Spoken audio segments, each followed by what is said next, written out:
करने के बाद ना घंटी बजा देना, ताकि मैं जब भी कोई नया वीडियो अपलोड करूं तो तुम्हारी फोन की भी घंटी बजे। अरे सुने के कारण आए दीनानाथ तिलक लीलार। अरे सुने के कारण आए दीनानाथ तिलक लीलार। अरे कान्हे जाने आए दीनानाथ धोतिया फहराए।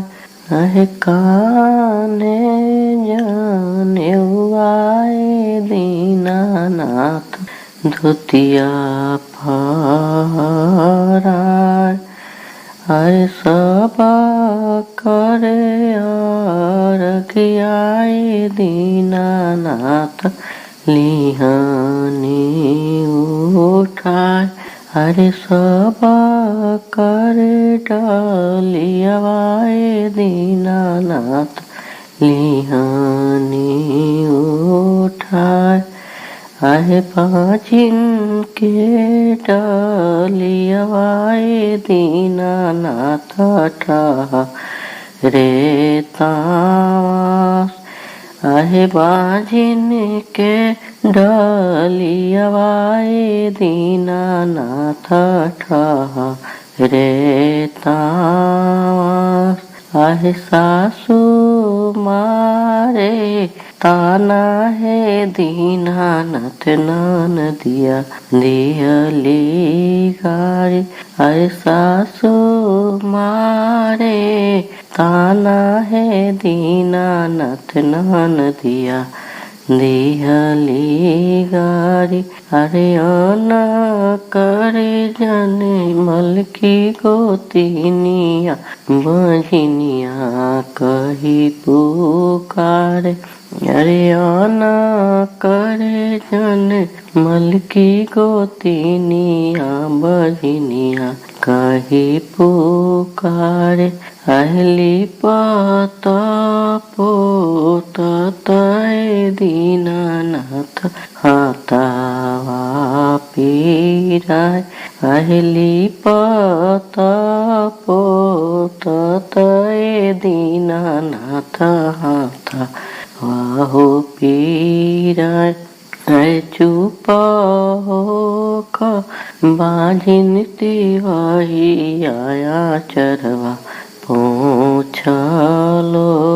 आय चुप होख बाजिन तिवाही आचरवा पूछलो।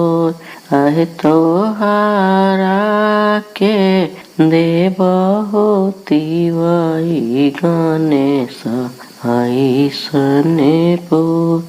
अरे तोहारा के देव एति वही कार्तिक ऐसने पुत। अरे हंसते खेलते होती वही करिह छठी बरत। आए हंसते खेलते होती वही करिह छठी बरत। अरे अगिला कतिकवा होती वही अइह सपरिवार। अरे अगिला कतिकवा होती वही अइह सपरिवार।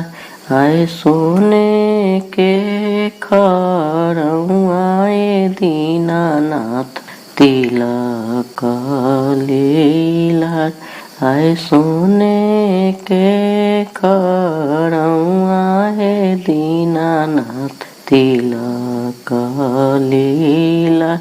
आए कान्हे जाने आए दीनानाथ धोती फहराए। आए कान्हे जाने आए दीनानाथ धोती फहराए।